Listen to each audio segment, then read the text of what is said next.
이제 곧 예배를 시작하도록 하겠습니다. 예배 드리기에 앞서 복장과 자세를 단정히 하여 주시고 성경과 찬송을 꼭 준비해 주시길 바랍니다. 이제 거룩하신 하나님 앞에 마음과 정성을 다하여 예배 드리도록 하겠습니다. 사도신경으로 우리의 신앙을 고백하도록 하겠습니다. 전능하사 천지를 만드신 하나님 아버지를 내가 믿사오며 그 외아들 우리 주 예수 그리스도를 믿사오니 이는 성령으로 잉태하사 동정녀 마리아에게 낳으시고 본디오 빌라도에게 고난을 받으사 십자가에 못 박혀 죽으시고 장사된 지 사흘 만에 죽은 자 가운데서 다시 살아나시며 하늘에 오르사 전능하신 하나님 우편에 앉아 계시다가 저리로서 산자와 죽은 자를 심판으로 오시리라. 성령을 믿사오며 거룩한 공예와 성도가 서로 교통하는 것과 죄를 사하여 주시는 것과 몸이 다히 사는 것과 영원히 사는 것을 믿사옵나이다. 아멘. 찬송가 4장 부르시겠습니다.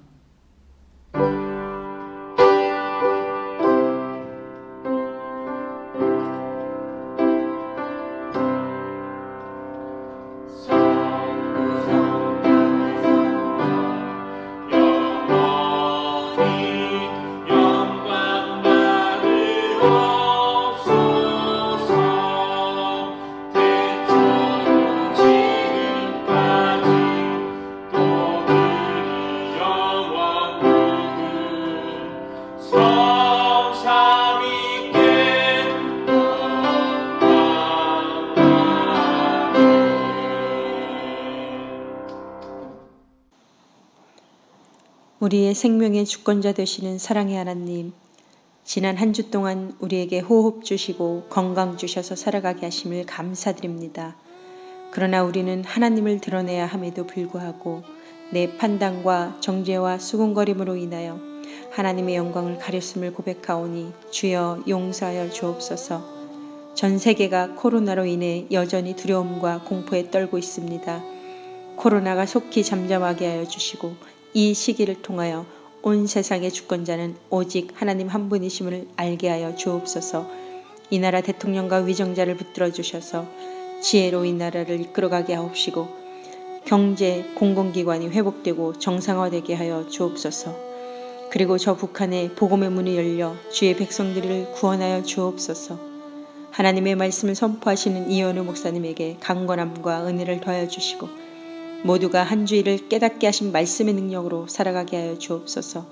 또한 사도교회 원로 목사님, 사모님, 장로님, 권사님, 집사님들 가정과 자녀와 사업과 직장에 함께하여 주시고 필요를 채워주시고 성령 충만한 삶을 살아가게 하여 주옵소서.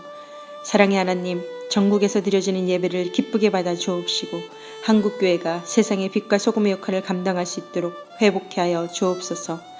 오늘도 한 치 앞도 내다볼 수 없어 답답하고 힘들어하는 우리를 아빠, 아버지로 부를 수 있도록 자녀 삼아주신 그 사랑과 은혜에 감사드리며 우리의 생명의 근원이 되시며 영원한 소망 되시는 예수 그리스도의 이름으로 기도합니다. 아멘.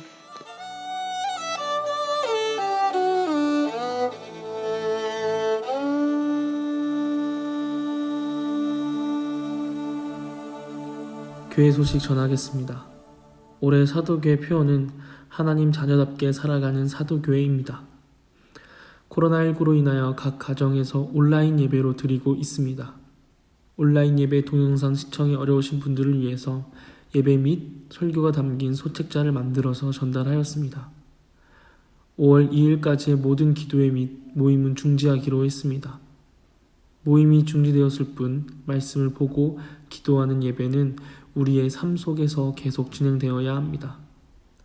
언제 집회 예배로 전환할지 계속 논의 중에 있습니다. 집회 예배가 시작될 경우 SNS나 전화통화를 통해 알리도록 하겠습니다. 성경 읽기 도전이 계속 진행되고 있습니다. 매주 화요일과 목요일에 성경 읽기 도전에 동참하여 주시면 영상을 통해 큐티 나눔을 진행하도록 하겠습니다.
이제 하나님의 말씀을 보도록 하겠습니다.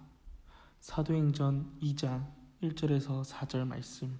오순절 날이 이미 이름에 그들이 다 같이 한 곳에 모였더니 호련히 하늘로부터 급하고 강한 바람 같은 소리가 있어 그들이 앉은 온 집에 가득하며 마치 불의 혀처럼 갈라지는 것들이 그들에게 보여 각 사람 위에 하나씩 임하여 있더니 그들이 다 성령의 충만함을 받고 성령이 말하게 하심을 따라 다른 언어들로 말하기를 시작하니라. 아멘.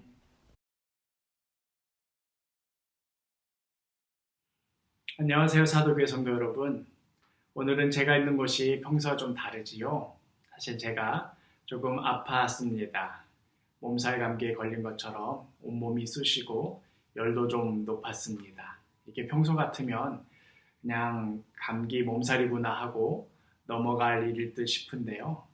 시국이 시국이기도 하고 또 코로나 초기 증상과 겹치는 부분이 있어서 전화로 알아보았더니 일단은 3, 4일 정도 자가격리를 하면서 증상을 지켜보아야 한다더군요. 사실 원래는 오늘 모두 한자리에 모여서 예배를 드릴까 하고 주중 내내 신규 확진자 추이를 지켜보고 있었습니다. 그런데 뜬금없이 제가 이렇게 아프는 바람에 함께 모여서 예배 드릴 계획이 다시 미뤄지고 말았습니다. 아마도 감기 몸살에 걸린 듯한데요. 그래도 혹시 모를 상황에 대비해야 했기에 장로님들과 의논하여서 이번 주도 이렇게 온라인 예배로 드리게 되었습니다. 아내와 또 아이도 장인어른 댁에 보내었고요. 오늘 예배 준비도 많은 부분 우리 권명자 전도사님, 고재민 전도사님께서 저를 대신해서 맡아서 준비해 주셨습니다. 혹시나 하고 염려하시는 성도님들 많으실 줄 압니다. 그런데 제 느낌으로는 아마도 감기 몸살일 것 같습니다. 사실 어제까지만 하더라도 열도 많이 나고 온몸이 두들겨 맞는 것 같이 아프고 또 그래서 혹시나 하는 마음에 염려도 되었는데요. 밤새 땀을 뻘뻘 흘리면서 실컷 자고 일어났더니 지금은 비교적 약도 먹고 해서요 괜찮아졌습니다. 제가 평소에도 지나치다 싶을 정도로 사회적 거리두기를 실천하고 있었는데요. 혹시나 저에게 문제가 생기게 되면 많은 교인들에게 큰 걱정과 또 어려움을 끼칠 것 같아서 평소에도 매우 주의하고 있었습니다. 사실 제가 감기라고 생각하는 이유도 바로 이 때문이 아닐까 하는데요. 오늘 준비할 말씀을 제 마음에 담아두고는 산책을 하면서 다시 생각을 정리해 봐야겠다 하고는 밖을 나갈까 하다가 혹시나 제가 산책을 하는 모습을 교인들이 보게 된다면 이제 우리 목사님도 산책하러 나가시는구나. 이제 코로나가 다 끝나가나 보다 하고 왠지 모르게 방심하게 만들 수도 있겠다 하는 생각이 들어서 밖으로 나가지 않고 교회 옥상으로 올라갔습니다. 그곳에서 우리 사도교회가 위치하고 있는 주변의 동네들을 찬찬히 살펴보며 과연 이 시대에 우리 교회가 맡아야 될 사명이 무엇일까? 이 시대에 우리 믿는 자들이 감당해야 할 자세는 무엇일까? 많은 생각도 하고 또 기도도 하였습니다. 특별히 오늘 말씀을 두고 깊이 묵상하였는데요. 옥상에서 기도하던 당시에는 그때까지만 하더라도 이제 다 같이 모여서 예배 드릴 계획을 염두에 두고 말씀 준비를 하고 있었던 때였기 때문에 무려 2달 만에 함께 드리는 예배 자리에 나온 성도들에게 어떤 메시지를 전할까 많이 고민이 되었습니다. 오늘 말씀은 그 유명한 성령 강림의 사건 이야기입니다. 예수님의 말씀대로 아버지께서 약속하신 것을 기다리라는 말씀 하나 붙들고 120명의 성도들이 모여서 기도하고 있던 때에 오순절이 되자 그들이 모인 다락방에 성령님이 임하셨습니다. 불과 같은 형상이 각 사람 위에 임하더니 각 나라 말로 하나님께서 행하신 큰 일을 선포하기 시작했습니다. 명절에 맞추어 각국에서 모인 사람들이 이 소리를 듣고 깜짝 놀라서 모여들었지요. 이 말씀은 이미 지난 여름 전교인 수련회 때 함께 나눴던 말씀이기도 하지요. 성령 강림 사건은 우리가 지난 시간 동안 묵상하였던 출애굽기 말씀과도 맞닿아 있습니다. 출애굽기의 사건과 오늘 말씀의 이 사도행전의 사건을 나란히 비교해 보겠습니다. 구약에서 애굽에서 종살이하던 이스라엘 백성들은 유월절 어린 양을 잡고 그 피를 문설주에 발랐습니다. 사망의 저주가 그 집을 넘어가게 되었고 약속의 땅을 향한 발걸음을 떼게 되었습니다. 신약시대로 넘어오자 바로 이 동일한 사건을 기념하는 유월절 절기에 예수님께서 십자가에 달려 그 피를 다 쏟으셨습니다.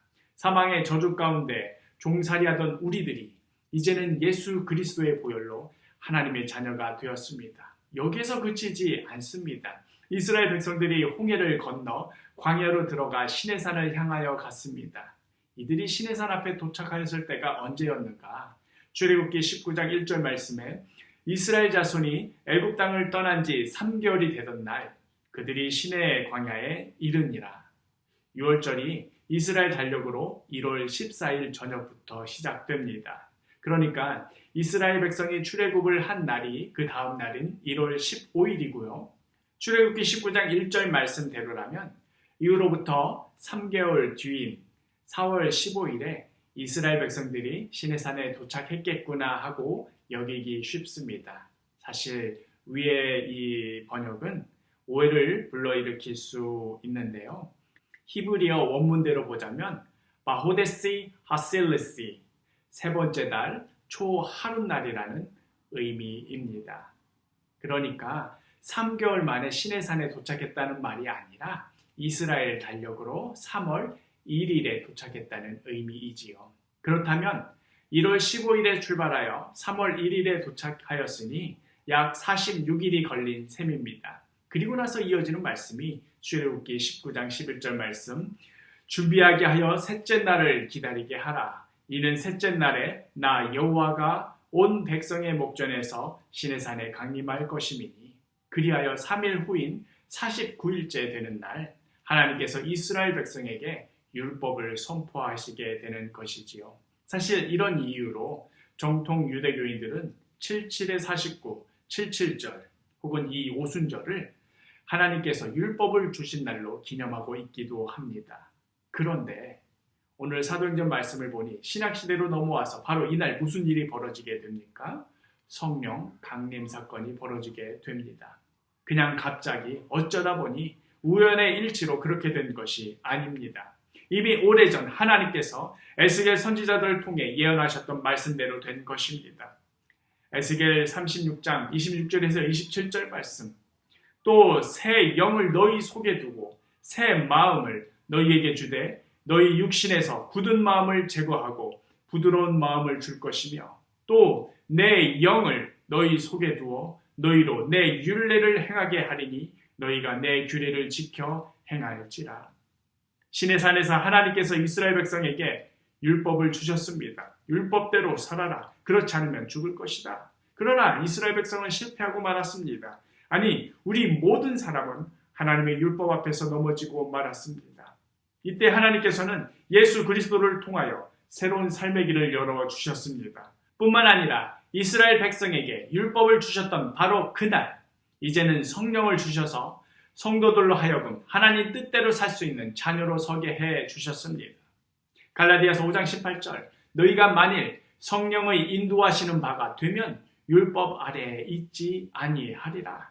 율법의 행위로 구원받을 수 있는 자 아무도 없습니다. 그러나 이제는 예수 그리스도의 십자가로 말미암아 은혜의 법으로 우리에게 새 삶이 열렸습니다. 율법의 행위가 아니라 이제 성령에 순종하며 살아가는 길이 열린 것입니다. 이게 바로 성령 강림 사건의 의미입니다. 그러니 이 성령 강림 사건은 구약과 신약을 관통하는 아주 중요한 사건이 되는 것입니다. 바로 그렇기에 예수님께서는 제자들에게 오직 아버지께서 약속하신 것을 기다리라고 말씀하셨던 것입니다. 그런 의미에서 성령 강림 사건 이후에 초대교회가 보여주는 다음과 같은 모습은 우리에게 시사하는 바가 많습니다. 사도행전 2장 42절에서 47절 말씀 그들이 사도의 가르침을 받아 서로 교제하고 떡을 떼며 오로지 기도하기를 힘쓰니라. 사람마다 두려워하는데 사도들로 말미암아 기사와 표적이 많이 나타나니 믿는 사람이 다 함께 있어 모든 물건을 서로 통용하고 또 재산과 소유를 팔아 각 사람의 필요를 따라 나눠주며 날마다 마음을 같이하여 성전에 모이기를 힘쓰고 집에서 떡을 떼며 기쁨과 순전한 마음으로 음식을 먹고 하나님을 찬미하며 또 백성에게 칭송을 받으니 주께서 구원받는 사람을 날마다 더하게 하시니라. 만일에 예수님께서 승천하시기 전 제자들에게 다음과 같이 명령하셨다면 어땠을까요? 제자들아, 앞으로 멋진 공동체 하나 설립해봐라. 서로 잘 가르치고 교제하고 떡을 떼고 오로지 기도하고 병도 고치고 서로 물건을 통용하고 각 사람의 필요를 따라 나눠주는 그런 멋진 공동체 한번 만들어봐라. 이런 공동체를 어떻게 세울 수 있겠냐마는 아마도 제자들은 이것이 예수님의 마지막 명령이다 하였다면 이것을 어떻게든 구현해 보려고 가진 애를 썼을 겁니다. 그리고 또 충분히 예상해 볼 수 있듯이 하다 안 되어서 때려쳤을 것입니다. 제가 어설프게 다니엘을 따라하며 바람 부는 옥상에서 묵상하며 기도했던 부분이 바로 이 부분입니다. 코로나 사태 한가운데서 우리 사도교회가 맡아야 될 역할이 무엇일까? 주님, 사도교회 목사로서 사도행전의 이 말씀을 가지고 어떤 메시지를 선포해야 됩니까? 성도 여러분, 사도행전에 이런 말씀이 적혀 있으니까 우리도 이런 모습의 교회를 만들기 위해서 노력해 봅시다. 이런 메시지여야 할까요? 저의 지금의 몸의 상태를 보아하니 그때 하나님께서 주신 메시지 중 하나는 야 이놈아 좋은 목양실 만들어줬더니 왜 옥상에서 춥게 지내냐 덜덜 떨지 말고 들어가서 기도해라 하는 것이지 않았을까 싶은데요. 여하튼 뉘엿뉘엿 저물어가는 석양빛 아래 우리 사도교회를 중심으로 삥 둘러보니 참으로 많은 사람들이 우리 교회 주변에 살고 있는 것 같은데 저는 그 사람들을 몰라도 참 많이 모른다 하는 그런 깨달음이었습니다. 제가 교회에서 밥도 주고 국도 줄 테니 모이라고 하면 그 사람들이 모일까요? 사도들의 가르침이 뭔지 알려주겠다고 하면 궁금해 할까요? 서로의 필요를 채우고 서로 돌보는 공동체를 만들고 싶다고 하면 관심 가져줄까요? 아무도 관심 없을 겁니다. 아무도 오지 않을 겁니다. 사실 오늘 말씀의 핵심도 바로 여기에 있습니다. 사도들이 세웠던 이 아름다웠던 초대교회의 모습, 그것은 이러한 공동체를 세우기 위한 노력의 결실이 아니었고 그리고 이러한 공동체를 세우는 것 자체도 사실 최종적인 목표도 아니었습니다. 오히려 사도들이 했던 것은 아버지께서 약속하신 것을 기다렸고 그리고 성령 충만하여져서 성령의 음성에 순종하였고 그리고 그 과정에서 자연스럽게 초대교회의 이러한 모습이 나왔을 뿐입니다. 사람의 힘으로 어떠한 노력으로 그러한 일이 가능하겠습니까? 오직 성령으로만 가능한 것입니다. 그러니 성령 충만하기를 간구하십시오. 우리가 성령 충만함을 구한다고 했을 때 한 번쯤 짚어보았으면 하는 점이 있습니다. 우리가 성령 충만함을 경험했다고 말할 때에 흔히들 어떤 상황을 거론하곤 합니까? 많은 사람들이 한자리에 모여서 뜨겁게 찬양하고 기도하는 것을 보통 이야기하지요. 찬양 인도자는 목이 쉬도록 부르짖습니다. 퍼스트 건반, 세컨드 건반, 드럼, 일렉 기타, 베이스 기타, 화려한 음악 세션들이 웅장한 사운드를 압도적으로 뿜어냅니다. 그 열광의 도가니 속에서 목이 터져라 찬양 부르고 울부짖으며 기도하면 정말로 성령 충만한 것 같은 기분이 들기도 합니다. 전에 없던 확신이 생기고 다시금 일어설 용기가 불끈 솟아나기도 합니다. 그리하여 저를 비롯하여 많은 목회자들이 성도들에게 성령 충만함을 경험케 하고 싶다 할 때에 교회나 대형 집회 같은 곳에서 이러한 분위기를 연출하기도 합니다. 많이 모이면 모일수록 효과적이기 때문에 총동원령을 내려서라도 할 수 있는 대로 사람들을 끌어모읍니다. 어지간한 찬양팀 정도로는 효과가 없을 수도 있기에 유명한 찬양 사역자를 초청하고 또 때로는 연예인들을 부르기도 합니다. 그래서 올림픽 경기장을 가득 채우기도 하고 서울시청 앞 광장을 가득 채울 때도 있습니다. 이런 집회에서는 성령의 역사가 없다고 말하려는 것 아닙니다. 많은 사람이 모여서 찬양하고 기도하고 회개한다는데 왜 그것이 문제이겠습니까? 제가 짚고 넘어가고 싶은 것은 그 이후입니다. 열광적인 집회가 끝나고 335 흩어져서 각자의 집으로 향할 때 그때에도 여전히 성령의 음성에 순종하고 있는가를 묻는 것입니다. 예를 들어서 우리 사도교회당에서도 그렇게 뜨겁고 열광적인 집회를 열고 온 동네가 떠들썩하게 북적거린 후에 사람들이 예배당 문을 열고 밖으로 나가 서울 면옥 앞을 지나서 걸어 나갈 때, 주안마트 앞을 지나서 걸어 나갈 때에도 여전히 성령의 음성에 순종하고 있겠는가를 묻는 것입니다. 성령 충만함에는 틀림없이 뜨거운 열정과 또 모이기를 힘쓰는 모습이 분명 있습니다.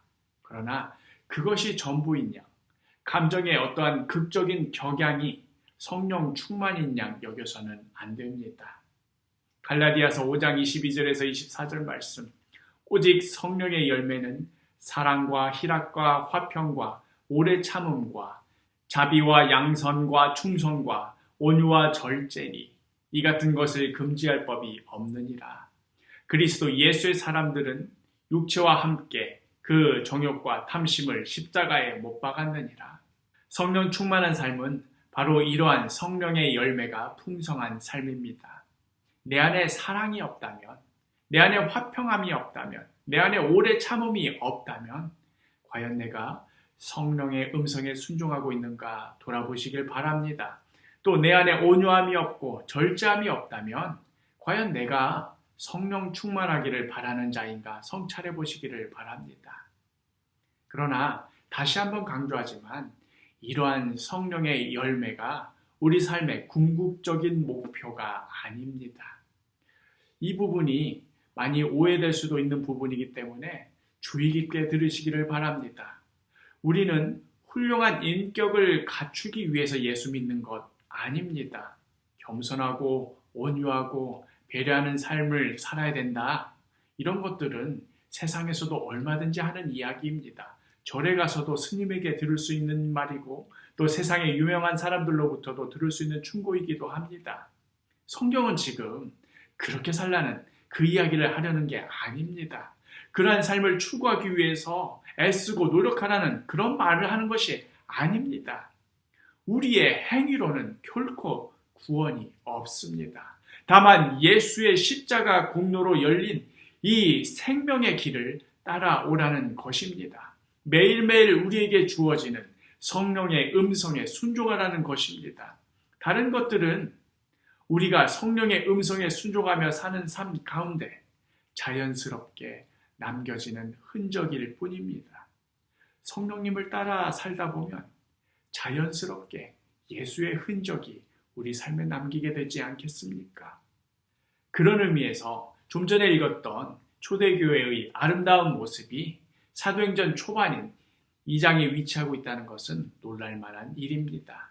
만일 이러한 공동체를 세우는 것 자체가 교회의 목적이라면 그렇다면 이 내용이 사도행전 마지막쯤에 있어야 더 어울리지 않겠습니까? 성령님께서 강림하시고 제자들이 이런저런 기적을 일으키고 또 많은 어려움도 겪었지만 그렇지만 그 모든 것을 이겨내서 사도행전 28장쯤에서 그럼에도 이러한 교회, 이러한 공동체를 세웠다더라 하고 끝맺어야 하지 않겠습니까? 그러나 우리가 앞으로 계속해서 사도행전을 묵상해 나가겠지만 성령님의 인도하심은 거기에만 머무르지 않았습니다. 그저 예루살렘에 지상 낙원과 같은 그런 공동체를 세우는 것에 머무르는 것이 아니라 성령님의 역사는 계속해서 뻗어나가서 사마리아에 이르기까지 그들 가운데 사는 이방인들에게까지 아니 소아시아와 그리스와 로마에게까지 계속해서 뻗어져 나갔습니다. 처음부터 제자들이 그런 것들을 계획하고 그래서 조직을 세우고 실행에 옮기고 하는 그러한 과정을 통해서 이루어진 것이 아니라 그때마다 각자의 자리에서 성령님의 음성에 순종하며 살다 보니 그러다 보니 거기까지 이르게 된 것입니다. 초대교회의 아름다운 모습을 따르는 것이 중요한 것이 아니라 그것은 시시한 문제다. 이런 말씀을 드리는 것이 결코 아닙니다. 이 모든 선한 열매를 맺게 하는 그 원동력, 그 시작점이 어디에 있는가를 강조하고자 하는 것입니다.